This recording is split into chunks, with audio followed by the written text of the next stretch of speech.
Ya, pada kali ini saya akan membahas tentang viewport, ya, di mana kita bisa membagi viewport kita menjadi beberapa bagian sehingga kita bisa atur eh, tampilan ini dari berbagai sudut pandang yang ingin kita inginkan. Tapi sebelumnya untuk memaksimalkan tampilan biasanya kita bisa menyembunyikan tool yang ada di samping sini dengan menekan T, ya, atau T lagi untuk mengaktifkan kembali. Jadi sementara saya tutup dengan menekan T, ya dia akan tersembunyi. Lalu perhatikan sini tampilan defaultnya adalah user perspective, ya. Kalau ingin merubah ke tampilan tampak dari depan, kita bisa tekan 1 pada numpad kita. Sedangkan untuk merubah tampilan perspektif ke ortografik kita bisa tekan 5. Biasanya pada saat kita bekerja, kita akan aktif di ortografik, ya, dengan menekan 5 pada numpad, ya. Ini saya tekan 5 dia berubah perspektif, dan 5 lagi ke ortografik. Jadi biasanya kita waktu mengedit karakter itu biasanya dari tampilan ortografik. Kalau ingin tampil dari tampilan kanan, kita tekan 3 pada numpad.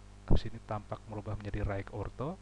Kalau 7 pada numpad, maka itu top.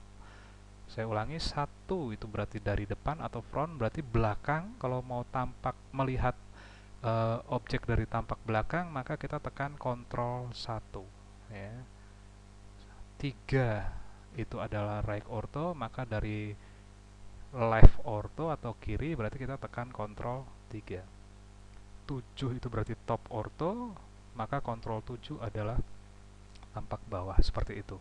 Sedangkan kalau kita klik tengah lalu kita drag, ya, berarti ini adalah tampilan user, ya. Jadi sesuai dengan apa yang kita inginkan tampilannya, ya. Ya, tetapi pada saat bagian lembar kerja kita ini masih satu tampilan, padahal waktu kita mendesain nanti kita butuh dari berbagai sudut tampilan, maka kita uh, bisa membagi lembar kerja kita ini menjadi beberapa sudut pandang. Caranya, misalnya saya akan bagi dua di bagian ini, maka saya arahkan pointer saya di bagian ini, ya, sepanjang garis ini, sehingga pointer kita sekarang berubah menjadi tanda resize. Lalu saya klik kanan untuk memunculkan menu, saya pilih split area, saya klik kiri, saya arahkan ke sini.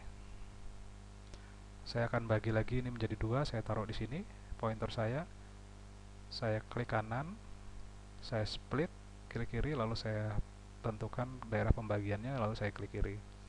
Lalu bagian ini juga klik kanan, split area, lalu saya tekan klik kiri. Nah, seperti itu.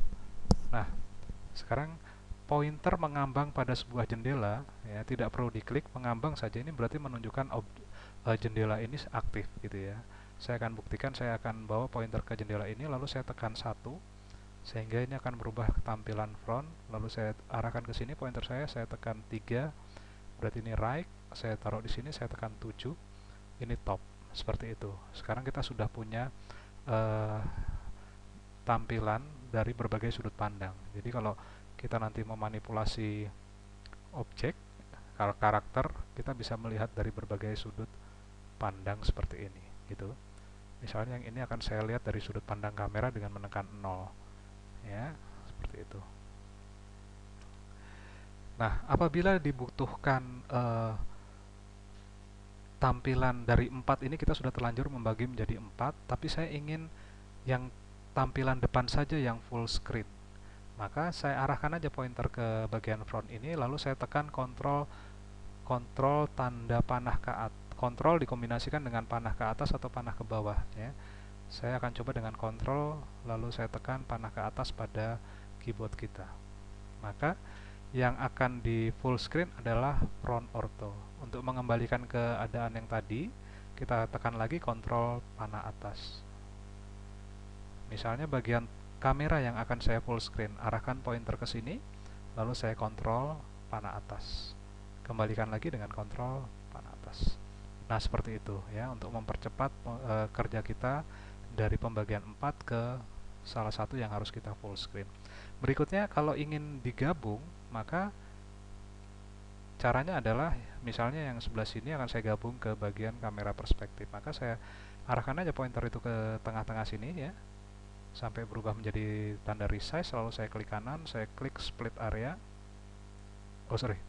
Klik kanan, saya pilih join, ya. Lalu saya mau digabung kemana. Ini tampak ada gambar panah ya, saya arahkan ke kanan, berarti nanti akan digabung ke kanan. Saya klik kiri, maka dia akan bergabung. Ya, demikian pula kalau ini bagian atas kita gabung ke bawah, ini tidak bisa karena di bawah masih ada dua buah jendela. Jadi yang dua buah jendela ini kita gabung dulu aja. Klik kanan, join, saya arahkan ke sini, saya klik kiri. Nah, untuk gabung ke atas, klik kanan, join. Nah, seperti itu. Ya, caranya untuk membuat pembagian pada viewport atau lembar kerja kita. Tapi di menu view sebenarnya juga disediakan yang namanya toggle quad view. Jadi atau dengan menekan Ctrl Alt key, Ctrl Alt key ya, maka dia secara otomatis sudah terbagi menjadi 4 bagian. Untuk mengembalikan lagi, kita bisa menekan lagi toggle quad view atau Ctrl Alt Q ya, seperti itu. Demikian penjelasan saya tentang pembagian daripada viewport kita, atau yang dikenal dengan nama split, dan menggabungkannya kembali terkenal dengan nama join. Demikian, selamat Anda mencoba.